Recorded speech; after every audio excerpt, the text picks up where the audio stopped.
Hi friends, welcome to my channel. నేను Chandini. Good morning friends. ఈరోజు video వచ్చేసి నేను మార్నింగే స్టార్ట్ చేసా. ఈరోజు నాకు బ్లడ్ టెస్ట్లు ఉన్నాయన్నమాట. నేను 3-4 రోజుల నుంచి టెన్షన్ పడుతున్నాను ఈ బ్లడ్ టెస్ట్ల గురించి. ఎందుకని నేను వీడియోలో కూడా చెప్పా. First of all blood test చేసేసుకుందాం. ఫస్ట్ అయితే ఇప్పుడు మార్నింగ్ 8-8:30 అలా అవుతుంది. సో వచ్చారు, బ్లడ్ తీసుకుంటున్నారు. ఏంటేంటి టెస్ట్లు, ఎన్ని టెస్ట్లు అండ్ ఆల్సో ఈ మొత్తం అన్ని టెస్ట్లకి నాకు అరౌండ్ 4,000 రూపీస్ అలా అయిందనమాట. టెస్ట్లు ఏంటనేవి నేను మీకు వీడియోలో చెప్పా. మళ్ళీ ఇప్పుడు చెప్పి అప్పుడు చెప్తే మీకు బోర్ కొట్టిద్ది. అన్నిసార్లు ఎందుకు చెప్తున్నారు చాంది అంటారు. సో అందువల్ల నేను ఈరోజు చాలాసేపు మాట్లాడాను మీతో. చాలా రోజుల తర్వాత చాలాసేపు మాట్లాడాను. అండ్ నాకు ఇలాగ రిపీటెడ్గా బ్లడ్ తీయడం వల్ల కూడా బ్లడ్ క్లాట్ అయిందనమాట. బ్లాక్గా వచ్చేస్తుంది చూసారా, బ్లడ్ క్లాట్ అయితే అలా కూడా అయిపోయింది హ్యాండ్ కొంచెం పార్ట్ అంతా కూడా. సో ఇవన్నీ ప్రెగ్నెన్సీలో చాలా కామన్ ఇంకా మనకి చాలా అన్నిటికీ ప్రిపేర్ అయ్యే ఉంటాం ఆబ్వియస్లీ. ఇవన్నీ చేయించుకోక తప్పదు. అండ్ చెప్పాను కదా టెస్ట్లు ఏంటనేవి నేను మీకు వీడియోలో చెప్తా. అండ్ ఈ రోజు అయితే మిట్టుగాడితో చాలా సరదాగా గడిచింది. మిట్టుగాడు ఉంటే అసలు రోజే తెలియట్లేదు అనమాట, అంత బాగా గడుస్తుంది. సో అందుకే నేను ఈరోజు వీడియో కొంచెం లెంతీ కూడా చేశాను. ఫుల్ డే వీడియో తీశాను అనమాట. సో వాడి ప్యాకింగ్స్ ఇవన్నీ కూడా షూట్ చేశా. సో అవి ఏంటనేది చూసేద్దాం. ఈరోజు వ్లాగ్ అయితే బాగుంటుంది. సో ఫుల్గా చూడడం అసలు మర్చిపోవద్దు, ఓకేనా? ఆన్ చేశాను చూడు. Hi friends, welcome to my channel. నేను చాందిని. Good morning friends. ఇప్పుడు వచ్చేసి టైమ్ 8:30 అవుతుంది. సో ఈరోజు అయితే స్పెషల్ ఏంటంటే ఈరోజు నాకు 4 సార్లు 3 సార్లు బ్లడ్ తీస్తారనమాట. సో ప్రెగ్నెన్సీలో బ్లడ్ టెస్ట్ రాశారనమాట మేడము. లైక్ గ్లూకోజ్ టెస్ట్, ఏంటేంటి టెస్ట్లు మొత్తం CBP, okay, complete blood picture, HIV, హెచ్బిఎస్ఏజీ ఒకటి, నాకు పేరు కూడా రావట్లేదు. హెచ్సివి ఒకటి, థైరాయిడ్ ఒకటి, ఓజీటీటీ అంటే glucose test, blood test, sugar test ఒకటి, థైరాయిడ్ టెస్ట్ ఒకటి, ఎల్ఎఫ్టి లివర్ ఫంక్షన్ టెస్ట్ ఒకటి, సీరం క్రియాటిన్ ఒకటి. అంతేనా? మొత్తం ఎన్ని టెస్టులు? 9 టెస్టులు అనమాట. సో ఇప్పుడు ఏంటంటే మార్నింగ్ 8:30కి వచ్చారు. జస్ట్ నేను ఇందాకే లేచాను అనమాట. మార్నింగ్ ఇప్పుడు బ్లడ్ తీసుకున్నారు కదా, బ్లడ్ తీసుకున్న తర్వాత ఇప్పుడు 8:30 టైం అయింది. 9:30కి మళ్ళీ వస్తారు. మళ్ళీ అప్పుడు తీసుకుంటారు శాంపిల్. వచ్చేలోపు ఏం చేయాలంటే 1 లీటర్లో గ్లూకోజ్ మిక్స్ చేసుకొని 75 గ్రామ్స్ నువ్వే చెప్పచ్చు కదా, నేను చెప్పేవి బదులు నువ్వు చెప్పచ్చు కదా. మరి ఇంకా 75 గ్రామ్స్ గ్లూకోజ్ లీటర్ బాటిల్లో ఫిల్ చేసుకుంటే లీటర్ మ్యాండేటరీ ఏం కాదమ్మా. ఇప్పుడు నువ్వు లీటర్ వాటర్ తాగాలా అని ఆలోచిస్తావు కదా, జనరల్ గా అంటున్నా. If you can drink it in 1 glass it's fine. But ఏంటంటే you need to consume 75 grams కంపల్సరీగా మ్యాండేటరీగా తీసుకోవాలన్నమాట. 1 అవర్ లోపు 75 గ్రామ్స్ గ్లూకోజ్ కంప్లీట్ చేయాలి. అది లీటర్ కావచ్చు, 1/2 లీటర్ కావచ్చు, 1/4 లీటర్ కావచ్చు, దట్స్ కదా. సో ఆ గ్లూకోజ్ తీసుకున్న తర్వాత 9:30కి, అంటే ఎగ్జాక్ట్గా 1 అవర్ తర్వాత మళ్ళీ వస్తారు గ్లూకోజ్ టెస్ట్కి. సో అవి తీసుకున్న తర్వాత మళ్ళీ ఇంకొక నెక్స్ట్ గంట, అంటే 9:30 తర్వాత 10:30కి వరకు అసలు ఏం తినకూడదు. అంటే లిటరల్లీ 10:30 లాస్ట్ బ్లడ్ టెస్ట్ అయిన తర్వాతే మనం ఏదైనా కన్జ్యూమ్ చేయాలన్నమాట, బ్రేక్ఫాస్ట్ అని ఏదైనా. సో 3 సార్లు తీసుకుంటారు. సో ఇది నాకు పెద్ద టాస్క్ అనమాట. యాక్చువల్గా అయితే అన్ని సార్లు తీసేటప్పుడు క్యాన్యులా పెట్టించుకుందామా అని ట్రై చేసాము, బట్ అవసరం లేదన్నారనమాట. అన్నిసార్లు పొడిచే బదులు క్యాన్యులా పెట్టేసుకుంటే బెటర్ కదా, మనకి ఇక్కడ పెడతారు కదా. సో అది. అండ్ ఈరోజు అయితే ఈ రిపోర్ట్స్ వచ్చిన తర్వాత నాకు రేపు స్కాన్ ఉంది డాక్టర్కి. ఈరోజు ఇవి రిపోర్ట్స్ ఈవినింగ్ కల్లా వచ్చేస్తాయి నాకు. అవి ప్రింట్స్ తీసుకొని రేపు మేడంది డాక్టర్ది అపాయింట్మెంట్ ఉంది, రేపు స్కాన్ ఉందనమాట. సో దానికి వెళ్ళాలన్నమాట. ఈరోజు పెద్ద టెన్షన్ ఏంటంటే డయాబెటీస్ అటాక్ అయిందా లేదా అన్నది ఒక టెన్షన్. థైరాయిడ్ టెస్ట్లో నాకు హై లో అనేది ఎప్పుడు మనకు థైరాయిడ్ నాకు గత కొన్ని సంవత్సరాల నుంచి ఉంది కాబట్టి ఎక్కువ తక్కువ అయినా థైరాయిడ్ పెద్ద నాకు ప్రాబ్లం లేదు. ఎందుకంటే అది ఆటోమేటిక్గా నేను తగ్గడం పెరగడం అనేది అవుతుంటుంది. ఇవన్నీ చాలా కామన్ టెస్ట్‌లు అనమాట. నార్మల్‌గా అయితే చాలామంది హాస్పిటల్‌లో టెస్ట్‌లు బ్లడ్ టెస్ట్ అవి చేయించుకుంటారు. బట్ మాకేంటంటే ఇప్పుడు ఈయనొచ్చారు కదా! ఆయన లాస్ట్ టైమ్ నాకు డెంగ్యూ వచ్చినప్పుడు, దాని తర్వాత మిట్టుకి బాగా హై ఫీవర్ వచ్చినప్పుడు, ఈయన బ్లడ్ టెస్ట్ ఎప్పుడైతే ఎక్కువ రాస్తారో అప్పుడు ఈయనకు కాల్ చేస్తాం అనమాట. సో, ఆయనొచ్చి బ్లడ్ తీసుకొని వెళ్ళిపోతారు. సో, ఇది మాకు కొంచెం బెస్ట్ అనిపిస్తది ఈ ప్రాసెస్. హాస్పిటల్‌కెళ్ళి లైన్‌లో నించొని మళ్ళీ అవి బ్లడ్ ఇచ్చి ఇవన్నీ ప్రాసెస్ బదులు ఇది బెస్ట్ అనిపిస్తదనమాట. సో, అది నా గొంతు అస్సలు బాలేదు. నాకసలు ఏంటవుతుందో నాకు అర్థం కావట్లే. అసలు అదేంటి హార్ట్ బర్న్ ఇంకోటేంటి తెలుసా? అండ్ ఇంకొకటేంటంటే సెవెంత్ మంత్ స్టార్ట్ అయిపోయింది. ఇది నేను చెప్పానో లేదో. థర్డ్ ట్రైమిస్టర్ నాకు స్టార్ట్ అయిపోయింది. సో, అఫీషియల్‌గా ఈరోజు అంటే సెవెంత్ మంత్ స్టార్ట్ అయినప్పటి నుంచి కొన్ని చేంజెస్ అనేవి ఉంటాయి. అండ్ నాకు మెయిన్ ఇప్పుడు ఈ 2, 3 డేస్ నుంచి నేను బాగా సఫర్ అవుతుంది ఏంటంటే హార్ట్ బర్న్ స్టార్ట్ అయిపోయింది. ప్రెగ్నెన్సీలో అదొక సింప్టమ్ అనమాట. నాకసలు బుర్ర ఎంత దారుణంగా పాడవుతుందంటే అసలు ఈ వేయింగ్ మీరు చాలామంది ఫీల్ అవుతారు కదా! మీకేం ఫస్ట్ ప్రెగ్నెన్సీ ఏంటి? మీరు అలా ఇదవుతున్నారు, అలా కంప్లీట్‌లీ చాలా డిఫరెన్స్ ఉంది ఫస్ట్ ప్రెగ్నెన్సీకి, సెకండ్ ప్రెగ్నెన్సీకి. ఇది చాలా డిఫరెంట్‌గా ఉందనమాట నాకు. ఫస్ట్ ప్రెగ్నెన్సీ అసలు నాకేం అనిపించలేదు. హార్ట్ బర్న్ అంటే ఏంటో తెలీదు. బట్ ఈసారి 2, 3 రోజుల నుంచి హార్ట్ బర్న్ స్టార్ట్ అయిపోయింది. దానివల్ల చాలా ఇబ్బంది పడుతున్నా. రేపు డాక్టర్‌తో చెప్పాలి. సో, దానికి మనం ఏం చేయలేం. మేము ఏం తెలుసా ఇంకోటి ఏం తెలుసా? చాలా కొన్ని కొన్ని ప్రాబ్లమ్స్ అనుకోని వెళ్తామా డాక్టర్‌కి చెప్పాలి అది ఇది అని. డాక్టర్ చాలా ఈజీగా చెప్తారనమాట. అది చాలా కామన్ అండి అని చెప్పి. ఆ ప్రాబ్లమ్ పడుతున్నప్పుడు ఏమనిపించదు. డాక్టర్ అంటారు చూసారా? అవి చాలా కామన్ అని చెప్పి అప్పుడు మనకి నిజమైన హార్ట్ బర్న్‌లా అనిపిస్తది. సో, హార్ట్ బర్న్ చాలా ఎక్కువుంది. అండ్ థ్రోట్ పెయిన్ వచ్చేసి ఎక్కువ. లాస్ట్ టైమ్ యాంటీబయాటిక్స్ రాసారు. యాంటీబయాటిక్ వేసుకున్నాను కానీ, అయినా సరే థ్రోట్ పెయిన్ వచ్చేస్తుందనమాట. సో, అది కూలింగ్ తినలేదు, తాగలేదు. అలాగని అసలేమీ అంత హెవీగా ఏమి అవ్వలేదు. అయినా సరే థ్రోట్ పెయిన్ వచ్చేస్తుంది. ఎందుకో అదొకసారి చూపించాలి. ఇప్పుడేంటంటే చిన్న విషయం కూడా మనం లైట్ తీసుకోకూడదు. ఇంకోటేంటంటే ఆ చిన్న విషయానికి కూడా మనం ఏ టాబ్లెట్ వేసుకోలేం. అదొక విచిత్రంగా ఉంటదనమాట. సో, అది ఈరోజైతే టాస్క్ మొత్తం బ్లడ్ మొత్తం 3 సార్లు ఇచ్చేస్తే పెద్ద టాస్క్ అయిపోయినట్టు.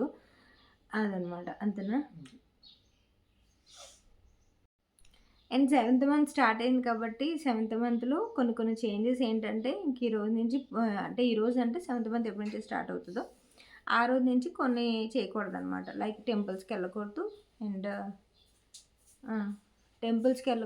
అండ్ పూజ అనేది చేసుకోకూడదు. ఇంకా ఇంకా కొంచెం జాగ్రత్తగా ఉండాలి థర్డ్ ట్రైమాస్టర్‌లో. అండ్ నాకు బొజ్జ కూడా సాగ్ అవుతుంది బాగా. అంటే నేను ఇవి సింప్టమ్స్ చెప్తున్నా. జస్ట్ ఎవరైనా చాలామంది సింప్టమ్స్ ఎలా ఉన్నాయి అక్క అని అడుగుతున్నారు. బట్ నేను ఇప్పటి వరకు ప్రెగ్నెన్సీలో సింప్టమ్ ఇలా ఉంది ఫ్రెండ్స్, ఇలా ఉంది, అలా ఉంది అని నేను ఎప్పుడు కూర్చొని చెప్పలే. ఈరోజు జస్ట్ సందర్భం వచ్చింది కాబట్టి చెప్తున్నా. నాకు నార్మల్‌గానే సాగ్ బెల్లీ ఉంటది. అంటే బ కడుపు ఉంటది గదా! కడుపు కొంచెం సాగి ఉంటది నాకు. ఎందుకంటే బాగా వెయిట్ ఉండేదాన్ని కాబట్టి 120 కేజీస్ ఉండేదాన్ని కాబట్టి, ఆ బెల్లీ సాగ్ ఉంటది నాకు కిందకి. అయినా సరే కొంచెం ఎన్‌లార్జ్ అవుతున్నప్పుడు లోపల నాకు అండ్ ఇంకోటేంటంటే బేబీ ఫస్ట్ నాకు కిందకుండేది. మిట్టుగాడు నాకు 10 ఇయర్స్ బ్యాక్ నేను కన్సీవ్ అయినప్పుడు కిందకుండేవాడు వాడు. బాగా కిందకి. బట్ ఇప్పుడేంటంటే కొంచెం పైకొస్తుంది బేబీ. పై వరకు కూడా మూమెంట్స్ తెలుస్తున్నాయి మంచిగా. మూమెంట్స్ కూడా బాగా తెలుస్తున్నాయి. సో, ఎప్పుడైనా మూమెంట్స్ తెలియకపోతే ఈరోజు చాలా హడావిడిగా వర్క్ చేశాననో, లేకపోతే వంట చేశాననో అండ్ మీకు తెలుసా మనం స్ట్రెస్ ఎక్కువగా ఉన్నా సరే బేబీ మూమెంట్స్ ఎక్కువ తెలీవనమాట.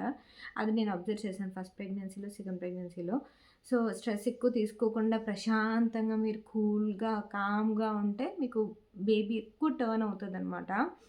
సో, అది అండ్ సెవెంత్ మంత్ నుంచి అయితే కూర్చోవడం కూడా ఇలా మీకు కూర్చున్నాం గానీ నాకు అసలు కంఫర్ట్ ఉండట్లేదు ఇలా కూర్చోడానికి కూడా. జస్ట్ మళ్ళీ లీన్ అయ్యే కూర్చోవాలి. అసలు కంఫర్ట్ లేదు ఇలా పడుకోవడం. అండ్ కూర్చోవడం కూడా కంఫర్ట్ అసలు నేను ఇలా కూర్చొని మాట్లాడుతున్నాను కానీ నాకు అలవాటు మీద అసలు ఇలా కూర్చోలేకపోతున్నాను. వెనకాతల జారబడి కూర్చోవాలి. అండ్ భోంచేసేటప్పుడు కానీ, లేకపోతే ఏమైనా తీసుకునేటప్పుడు బాగా ఇబ్బంది అవుతుంది. దానికి ఒక టేబుల్ ఆర్డర్ చేశారనమాట ప్రవీణ్. లైక్ ఒక టేబుల్ మ్యాట్‌లా ఉంటది చూసారా?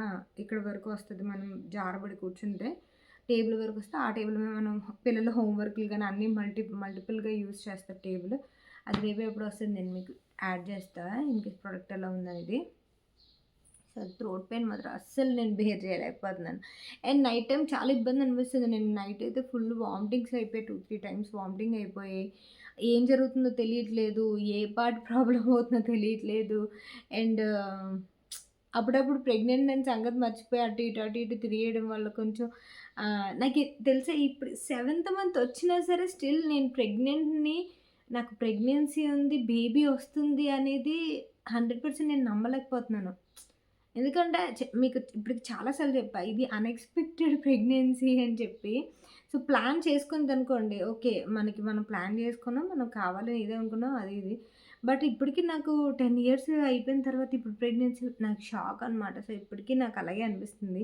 బేబీ పుట్టిన తర్వాత కూడా అదే అనిపిస్తదేమో. సో, అది కూడా ఒక మంచి ఫీలింగే కదా! సో, ఇట్స్ ఓకే అన్నట్టు. సో, ఈరోజైతే టాస్క్ అది. అండ్ ఈరోజు కుకింగ్ ఏం చేస్తాను, ఏంటి అనేది నేను యాడ్ చేస్తా. ఇన్‌కేస్ ఏమైనా కుక్ చేస్తే గనుక, నేనేమైనా కుక్ చేస్తే. ఇక్కడికి దసరా హాలిడేస్ ఆల్మోస్ట్ అయిపోతున్నాయి. ఈరోజు ప్యాకింగ్ ఉంది వాడిది. మొత్తం లగేజ్ అంతా ఈరోజు ప్యాక్ చేసుకోవాలి. రేపు వాళ్ళు బయలుదేరుతున్నారనమాట. ప్రవీణ్, మిట్టు బయలుదేరుతున్నారు. సో దట్ వాడిని డ్రాప్ చేసి మళ్ళీ వెంటనే ప్రవీణ్ వచ్చేస్తారనమాట. సో, అందరూ బిట్టుని తీసుకొచ్చి హాస్టల్ వద్దు అని.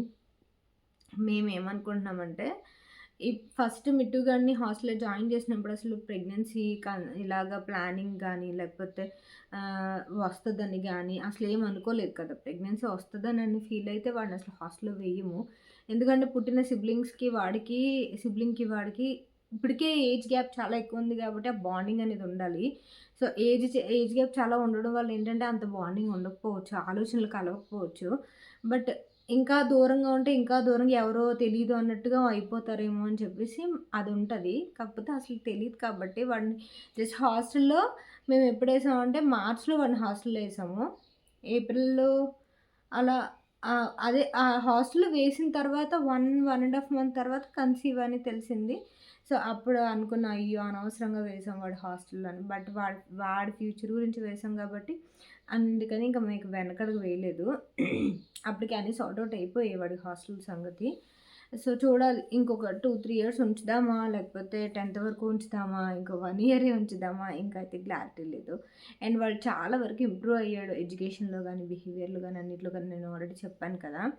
సో, ఈ 2 దసరా హాలిడేస్ అయితే అయిపోయాయి. సో, వాడి వర్క్స్ అనేవి ఉన్నాయి ఈరోజు. వాడి ప్యాకింగ్ ఇవన్నీ కూడా ఉన్నాయి. సో, ఈరోజు ప్యాక్ చేసేసుకోవాలి. ఎందుకంటే రేపు అసలు కుదరదు. వీళ్ళు ట్రైన్‌కి బయలుదేరుతున్నారు కాబట్టి ఈవినింగ్ తొందరగా బయలుదేరాలి. మార్నింగ్ డాక్టర్ అపాయింట్మెంట్ ఉంది. మార్నింగ్ డాక్టర్‌కి వెళ్ళి హాస్పిటల్‌కెళ్ళి ఆ టెస్ట్ చూపించుకొని మళ్ళీ గబగబా వచ్చి వాళ్ళు బయలుదేరాలనమాట. సో, ఇదంతా ఉంది కాబట్టి ఈరోజు ప్యాకింగ్స్ ఇవన్నీ ఉన్నాయి. సో, నేను మీకు అది అప్డేట్ చేస్తా వ్లాగ్‌లో. ఓకేనా? ఎంత మాట్లాడుతున్నా సరే నాకు ఆ బ్లడ్ టెస్టే మైండ్‌లో ఉందనమాట. అండ్ నేను నార్మల్‌గా అయితే నేను వాటర్ అంత ఎక్కువ కన్జ్యూమ్ చేయలేను. అంత గబగబా తాగలేననమాట. సో, అదో పెద్ద టాస్క్. సో, ఇప్పుడు గ్లూకోజ్ వాటర్ తాగాలంటే అదో పెద్ద టాస్క్. ఇంకొక టెన్షన్ ఏంటంటే టాస్క్ కాదు కానీ టెన్షన్ ఏంటంటే టెస్ట్‌లు వచ్చిన తర్వాత డయాబెటీస్ ఉందా లేదా అనేది ఇంకొక టెన్షన్ అనమాట. ఎందుకంటే యూరిన్ పాసేజ్ కానీ ఈ మధ్య కొంచెం ఎక్కువ అవుతున్నాయి. సో, ఏదైనా ప్రెగ్నెన్సీలో కొన్ని అటాక్ అవుతాయన్నమాట. చాలామందికి తెలుసో లేదో. సో, అవి రాకుండా ఉంచుకోవడం చూసుకోవాలి. ఎందుకంటే ఇప్పటికే నాకు చాలా థైరాయిడ్ అని, ఇదని, అదని బంపర్ ఆఫర్‌లు చాలా ఉన్నాయన్నమాట. సో, అందువల్ల మళ్ళీ డయాబెటీస్ కూడా వద్దురా బాబు. డయాబెటీస్ అనేది చిన్న విషయం కాదు. రాకుండా చూసుకోవాలి అసలు 100%. వచ్చిందంటే మాత్రం మనం ఏం చేయలేము. దానికి కంప్లీట్‌గా స్లేవ్ అయిపోతాం అనమాట డయాబెటీస్‌కి. సరెండర్ అయిపోతాం కంప్లీట్‌లీ. అవి ఎవ్వరికైనా సరే తప్పదు. అదనమాట. అండ్ ఇప్పుడైతే మనం వ్లాగ్ కంటిన్యూ చేసేద్దాం. ఈ లోటాతో కాకుండా ఇంకొక లోటా అంటే 2 లోటాలతో నేను గ్లూకోజ్ వాటర్ తాగాను. చాలా బలవంతంగా తాగినట్టు అనిపించింది. దట్టు మార్నింగే అంత గ్లూకోజ్ వాటర్ అంటే చాలా దీనిగా అనిపిస్తుంది. అండ్ నాకు బెస్ట్ పార్ట్ ఏంటంటే ఇలా ఇంట్లో ఉండి టెస్టులు చేయించుకోవడం అనేది చాలా బెస్ట్ పార్ట్ అనిపించింది. మనం బయట అంత కంఫర్టబుల్గా ఫీల్ అవ్వలేము. దట్టు అదొక అన్కంఫర్టబుల్గా అనిపిస్తుంది అనమాట అంత వాటర్ కూర్చొని తాగడం అంటే. అండ్ నేను రీల్స్లో వాటిల్లో ఇప్పుడు నేను ఏది చూసినా సరే ఇన్స్టాగ్రామ్లో నాకు pregnancy related, hospital related, main babies ఇవే వస్తున్నాయి అనమాట మొత్తం ఇన్స్టాగ్రామ్ ఫీడ్ అంతా కూడా. సో అవి చూసి కూడా నేను సేవ్ చేసుకుంటున్నాను అంతే తప్ప అసలు రీల్స్ కూడా చేయడానికి అసలు నాకు అవ్వట్లే. చెప్పాను కదా అసలు ఓపిక ఉండట్లేదు అండ్ ఇలాగే ఉంటున్నాను అని చెప్పేసి. సో ఇన్స్టాగ్రామ్ ఫీడ్ మొత్తం మనం ఏదైతే చూస్తామో, ఫర్ ఎగ్జాంపుల్ ఒకరోజు నేను ఫుల్గా ఇళయరాజా గారి సాంగ్స్ చూశాను అనుకోండి, అది మొత్తం ఆ 2-3 డేస్ అవే వస్తాయి అనమాట. అండ్ ఇక్కడ అబ్జర్వ్ చేశారా, నాకు అస్సలు బ్లడ్ రావట్లేదు. ఆయన ఇలా అలా అలా ఇలా తిప్పుతున్నారు కానీ నాకు అసలు మెయిన్ నాకు ఈ ఇంజెక్షన్స్తో నాకు చిన్న భయం ఉంటుంది. అది ఎందుకంటే చిన్నపిల్లవేంటి ఇంజెక్షన్కి భయపడ్డానికని మీరు అనుకోవచ్చు. మనం ఏదైనా ఒక దానికి భయపడ్డామంటే దానికి పాస్ట్లో ఒక బ్యాడ్ ఇన్సిడెంట్ జరిగి ఉంటుంది మనకి. అదేంటంటే నేను ఫస్ట్ నుంచి ఓవర్ వెయిట్ ఉన్నాను, ఒబెసిటీ అనమాట. ఫస్ట్ నుంచి నాకు మేబీ థైరాయిడ్ వల్ల కావచ్చు, ఫస్ట్ నుంచి ఇలా కొన్ని కొన్ని సినారియోస్ వల్ల మనం లావుగా ఉంటాం కదా, ఒబెసిటీ ఇవన్నీ ఉంటాయి కదా. సో ఫస్ట్ నుంచి చాలా లావు. థైరాయిడ్ వచ్చినప్పటి నుంచి కూడా నాకు ఓవర్ వెయిట్ వల్ల నాకు నరం దొరికేది కాదనమాట. ఫ్లెష్ ఎక్కువ ఉంటుంది కదా మనం ఒబెసిటీ ఉన్నప్పుడు. ఒకసారి ఏమైందంటే మొత్తం 5-6 సార్లు ఇంజెక్షన్ ఇచ్చారనమాట, అంటే గుచ్చేశారు. మా డాడీ సీరియస్ అయిపోయారు కూడా. నేను మీకు ఆల్రెడీ ఇది నేను షేర్ చేసుకున్నానో లేదో ఇంతకుముందు. అప్పటి నుంచి భయం అనమాట నాకు, వాళ్ళకి నరం దొరికేది కాదు. సో అప్పటి నుంచి చాలా భయం అనమాట ఇంజెక్షన్ అంటే. ఒకేసారి గుచ్చితేనే బ్లడ్ వచ్చేస్తే ఓకే, బట్ 5-6 సార్లు గుచ్చేసరికి ఎవరికైనా టెన్షన్ అనిపిస్తుంది కదా. సో ఆ ట్రామా అలా ఉండిపోయింది అనమాట నాకు ఈ ఇంజెక్షన్స్, ఈ బ్లడ్ తీయడం దగ్గర. అంతే తప్ప ఇంజెక్షన్కి భయం ఏం కాదు. మన లేడీస్కి ఏంటంటే ఇంజెక్షన్స్కి భయపడేంత ఉండదు, ఎందుకంటే మన బాడీ ఫస్ట్ నుంచి కొంచెం అడాప్ట్ చేసుకుంటుంది. ప్రెగ్నెన్సీ స్టిచెస్ అని, మళ్ళీ సీ సెక్షన్ అని, డెలివరీ అని, కొన్ని బాడీలో పీరియడ్స్ అని, పీరియడ్ క్రాంప్స్ అని. సో అవన్నీ మనకు అలవాటు అయిపోతే కొన్ని అలా డేస్ గడిచే కొద్దీ. అండ్ ఇక్కడ ఏం చేస్తున్నాడంటే మిట్టుగాడిది కొంచెం కొన్ని ఆ లాస్ట్ టైం ఎప్పుడో వచ్చినప్పుడు నేను ఈ డిబ్బీ కొన్నప్పుడు కూడా నేను మీకు చూపించా. డిబ్బీ ఎలా అయితే వాడు ఎలా అయితే ఇచ్చామో వాడికి అది ఇది అని కూడా చూపించాను. వాడిని హాస్టల్లో జాయిన్ చేసిన కొత్తల్లో. సో ఆ తర్వాత మేము కొంత డబ్బులు అప్పుడప్పుడు వేస్తూ వచ్చాము. సో వాడిది పగలగొట్టుకుంటానమ్మా అంటే, సరే పగలగొట్టుకుని ఇష్టం. ఇంకా అదొకటి బాగుంటుంది కదా పిల్లలకి. మనకైనా సరే డిబ్బీ నిండకపోయినా పగలగొట్టడం అనేది అదొక మంచిగా అనిపిస్తుంది. సో అదేంటో అర్థం కాదు. సో ఇక్కడ వాడు ఏంటంటే మొత్తం డబ్బులన్నీ తీసి అంత ఉన్నాయి ఏంటో లెక్క పెడదాము, మళ్ళీ నేను సీల్ చేసేస్తానులే పర్వాలేదు అని చెప్పేసి మొత్తం అంతా తీసుకుంటాను అనమాట. అండ్ ఆ డబ్బులు తీసేటప్పుడు మాత్రం వాడు ఆనందం ఎంత అంటే అంతా ఇంత కాదు. నాకేవేవో అంటాడంట, గ్రామ్ బంగారం ఎంత అని అడుగుతున్నాడు తెలుసా వాడు. నేను ఇంకా అవన్నీ రికార్డ్ చేయలే. సో అవన్నీ అడుగుతున్నాడు బోల్డ్ అంతా. అండ్ మిట్టు వచ్చినప్పుడు నుంచి ప్రవీణ్ టీషర్ట్లు, ప్రవీణ్ షార్ట్లు వేసుకుంటున్నాడు. ప్రవీణ్ ఏమో నా మొత్తం వార్డ్రోబ్ అంతా కబ్జా చేసేస్తున్నాడు అని చెప్పి. సో అదొక క్యూట్నెస్ ఉంటుంది ఫాదర్ అండ్ సన్కి. సో ఇక్కడ డబ్బులు మొత్తం మ్యాక్సిమం ఈ రోజు అంతా ఇదే ఉంటుంది అనమాట. మీకు బ్లాగ్లో కొంచెం సరదాగా అనిపిస్తుంది అని షూట్ చేశాను. ఇప్పుడు ఆ డబ్బులతో ఏం చేస్తాం ఇటు? చెప్పు.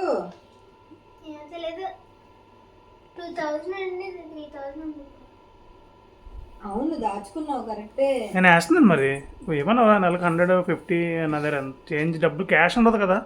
ఎప్పుడు క్యాష్ ఎంత ఉంటే అంత నేను వేస్తున్నాను. 500 వేసాను మొన్న.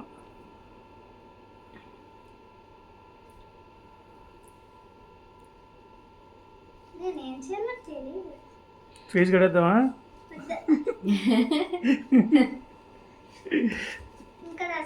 బ్యాంకులో వేసేద్దాం. మీకు నీ పేరు మీద అకౌంట్ ఓపెన్ చేసి కిడ్స్ అకౌంట్ బ్యాంకులో వేసేస్తాం.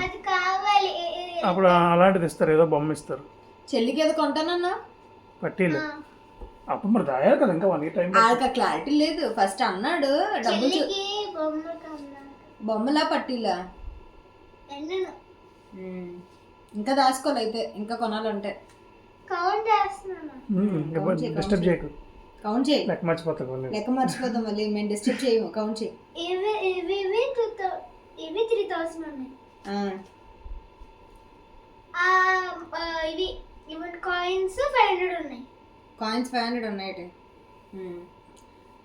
అలా 5000 అనుకో నీ దగ్గర. అలాగా 4000. 4000. ఓకే. వాడైతే లెక్క పెట్టుకున్నాడు. వాడికి లెక్క కరెక్ట్గా కౌంట్ సెట్ అవ్వలేదనమాట. అందువల్ల ప్రవీణ్కి ఇచ్చాడనమాట.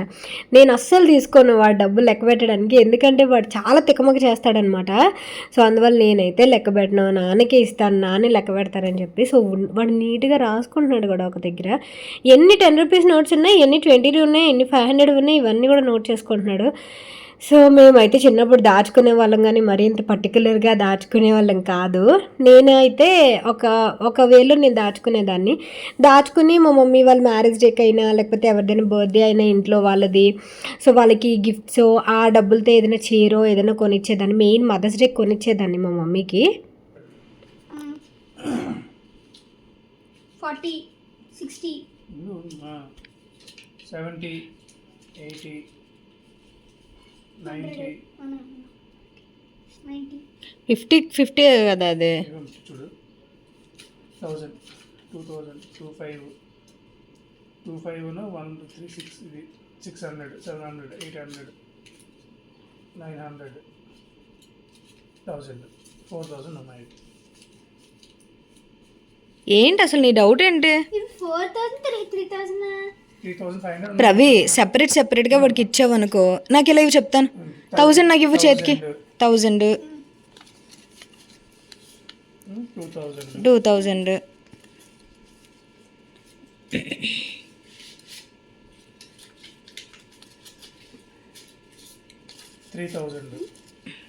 ఇవి 3000 మిట్టు. ఒక 500 నోటును 200వి, ఒక 100వి 3000.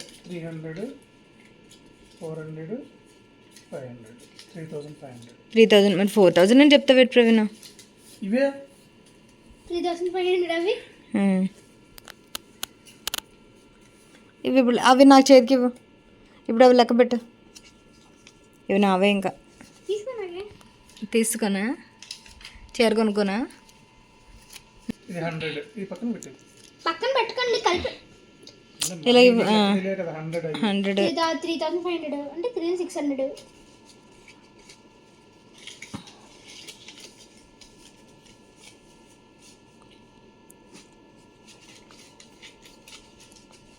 అక్కడ ఇంకో నోట్ ఉంది. ఇన్కమ్ ట్యాక్స్ వాళ్ళు కూడా ఇంతలో లెక్క పెట్టరా? ఇంత భారీ కౌంట్ నేను ఎప్పుడు చేయలేదు అసలు. ఇక 20, 40, 60, 70, 80, 90, 100. ఇది ఒక 100. 3,700. 10, 20, 30, 40, 50, 60, 70, 80, 90, 100. 3800 మిట్టు. ప్లస్ 438. ఇందులో ఉన్నాయి. అమ్మయ్య, మొత్తం 3000, 4000, 100. అది 4,200. సరే ఇది క్యాష్ బరువుగా ఉంది, పట్టుకో. ఈ చేంజ్ ఇందులో వేసినా ఆగడా ఎంత 10. ఆడ వేసుకుంటాడు, అడిగి ఇచ్చివా? 10 ఉండాలి. ఇవ్వమ్మా, ఇంకా 120 టన్నులు ఎక్కడే ఉన్నాయి. కాయిన్సా? 10 అంటే 40. ఎందుకు మిట్ట అంత కన్ఫ్యూజ్ అవుతున్నా? 60 కదా, ఒక 2 ఉన్నాయి. 80.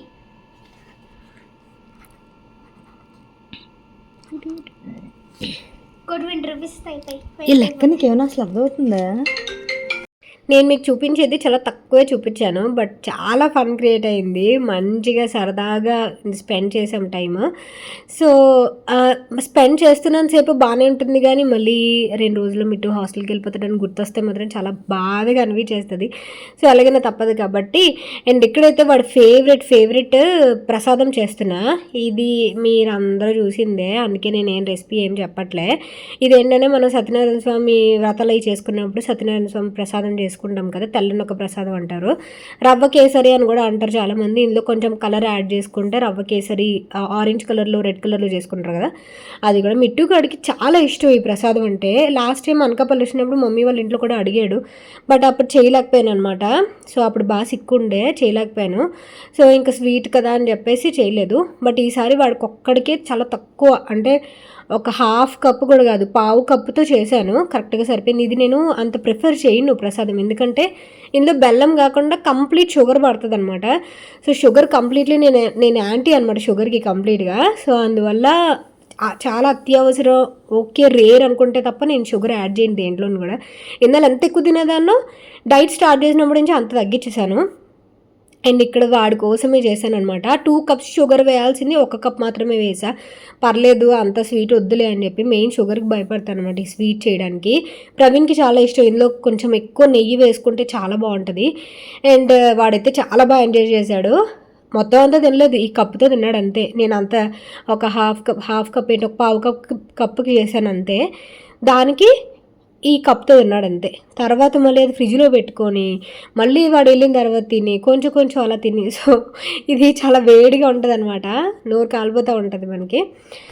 సో అదైతే వాడు బాగా ఎంజాయ్ చేశాడు. పోలే, నేను తర్వాత రోజు కొంచెం నువ్వు చేయమన్నామని చేశాను, తినలేదు అనగానే మళ్ళీ కాస్త తీసి మళ్ళీ వేడి చేసుకొని వాడే ఓవెన్లో పెట్టుకొని తిన్నాడనమాట. సో అది. అండ్ ఇక్కడైతే వాడికి ప్యాకింగ్ స్టార్ట్ చేశా. సో ఇలా ప్రవీణ్ కొంచెం స్నాక్స్ తీసుకొచ్చారు.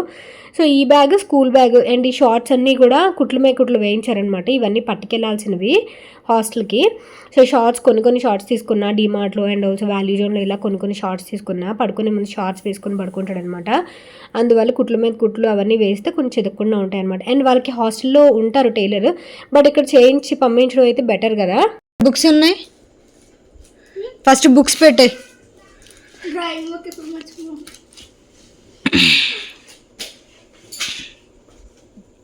కౌంట్ చేయి, బుక్స్ ఎన్ని ఉన్నాయో కౌంట్ చేయి. ప్లాంక్ ఏది? ప్లాంక్ లేదా? ఫస్ట్ బ్యాగ్లో పెట్టు, బుక్స్ అన్ని బ్యాగ్లో పెట్టు ఫస్ట్.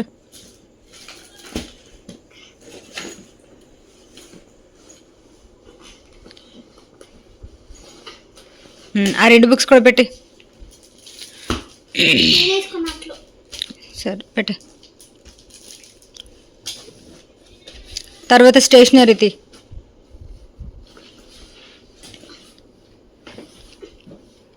ఫస్ట్ ఎయిడ్ కిట్ కూడా అందులోనే పెట్టాయి. బ్యాగ్ స్కూల్ బ్యాగ్లోనే పెట్టాయి ఫస్ట్ ఎయిడ్ కిట్ కూడా. బుక్లో ఉంది, రెసిపీ బుక్లో ఉంది, తీసే. బిస్కెట్ ప్యాకెట్స్ అవి ఇలా బిస్కెట్ ప్యాకెట్స్ అవి ఇలా. ఇంకో కింద బట్టలు పెట్టి స్నాక్స్ పెట్టాను పైన. బిస్కెట్ ప్యాకెట్స్ కూడా లేచి.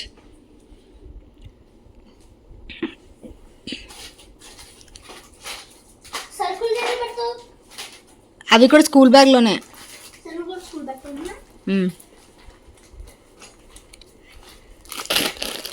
నేను పెడతాను, నువ్వు అలా పడి చేయొద్దమ్మా, నేను ఒక ఆర్డర్లో పెడతాను కదా.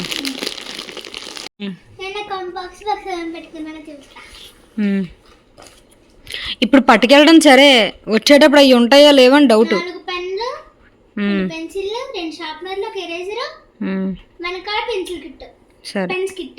సరే ఈ 2 షార్ట్స్ పట్టుకెళ్తావు కదా.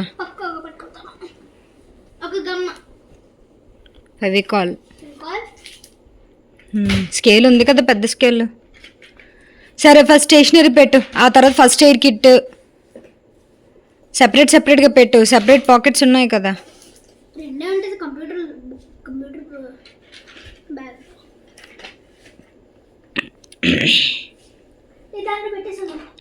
బొమ్మ ఎందుకు? బొమ్మ పట్టుకెళ్తా పెట్టి. బొమ్మలు ఎలా చేస్తారు నీకు అసలు? సరే పెట్టమ్మా ఆర్డర్. నేను చెప్తా అవి పెట్టవా? ప్రాజెక్ట్ వర్క్ అది పెట్టవా? ఫస్ట్ అవి పెట్టమ్మా. ప్రాజెక్ట్ వర్క్ ఫస్ట్ పెట్టు. First books, project works, homeworks ఇవన్నీ పెట్టుకున్న తర్వాత స్టేషనరీ తర్వాత ఫస్ట్ ఎయిడ్ కిట్, దాని తర్వాత స్కిన్ కేర్వి.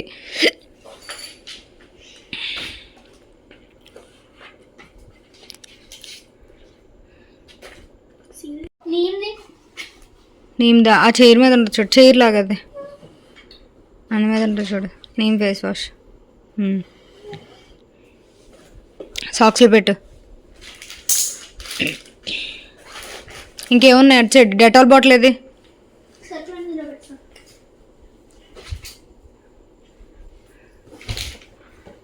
సోప్స్ అవి ఇందులో పెట్టేసినా అందులో పెట్టుకుంటావా? పెట్టుకుంటాను. బ్రష్ ఉంది కదా. నెక్స్ట్ నా రేపు కొత్త తెస్తాను. సోప్స్ 3 పట్టుకెళ్తున్నావు లెక్కగా. లాస్ట్ టైం పట్టుకెళ్ళిన సోప్స్ అన్నీ అయిపోయా? డెటాల్ బాటిల్ ఏది? ఇది కూడా చూసుకో. అది చూసుకోవడం కాదు, అది బాక్స్ తీసేసి ఇండివిజువల్గా పెట్టు, స్పేస్ కిల్ చేస్తుంది మళ్ళీ. డెటాల్ బాటిల్ ఇవ్వు, ఇందులో పెట్టేస్తాను బ్యాగ్లో. ఇప్పుడు పడుతుంది. ముందు జిప్లో పెట్టు, ముందు జిప్లో ఖాళీ ఉంది కదా. సరుకులన్నీ వెనకాల పెడుతున్నాను. స్కిన్ కేర్వి ముందు పెట్టినప్పుడు అవి కూడా ముందే పెట్టు. సోప్స్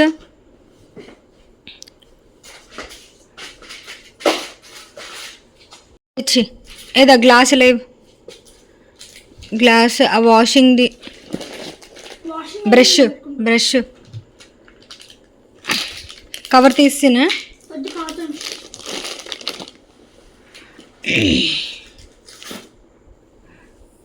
నువ్వు దోబీకి వేస్తున్నావు కదా, మళ్ళీ నీకు సర్ఫ్ సబ్బులు ఎందుకు? సాక్స్ ఉతుక్కోవడానికి, షూ ఉతుక్కోవడానికి. వాళ్ళు దోబీ వేయడానికి అవదా సాక్స్లు? అండర్ వేర్స్ సాక్స్ మేము ఉతుక్కోవాలి. సరే, బనియన్స్. దాని బదులు సర్ఫ్ ప్యాకెట్ బెటర్ నీకు. అదే సాక్స్ ప్యాకెట్. ఇలా బకెట్లో వేసుకొని ఇలా పులిమి వేసుకుంటే సరిపోయాయి. ప్లస్ కొన్ని వేరే మెటీరియల్ షర్ట్స్ ఉన్నాయి కదా ఇలాంటివి నా దగ్గర. ఇవి దోబీ గ్యాస్ పక్క చింపేస్తారు. సరే, అది ఆ ఫైల్ పెట్టు, డ్రాయింగ్ ఫైల్ పెట్టు.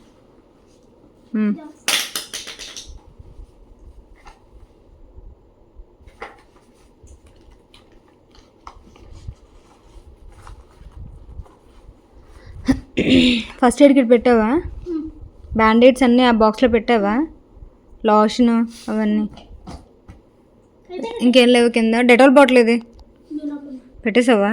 జిప్ క్లోజ్ చేసి మళ్ళీ సో ఇది ఫ్రెండ్స్ ఈరోజు వీడియో అయితే. అండ్ ఈరోజు అంతా ప్యాకింగ్ ఇవే ఉన్నాయన్నమాట మార్నింగ్ నుంచి. ఇంకా కుకింగ్ అనేది నార్మల్గా చేసేసాను, అందుకే అప్డేట్ చేయలేదు. సో రేపైతే హాస్పిటల్ వర్క్ ఉంది, అది కూడా నేను మీకు రేపు అప్డేట్ చేస్తాను. సో ఈ రోజు వీడియో మీకు నచ్చినట్టయితే ప్లీజ్ లైక్ చేయండి, షేర్ చేయండి అండ్ సబ్స్క్రైబ్ చేయండి. And thank you for watching friends. And bye, have a great day. Tata, take care.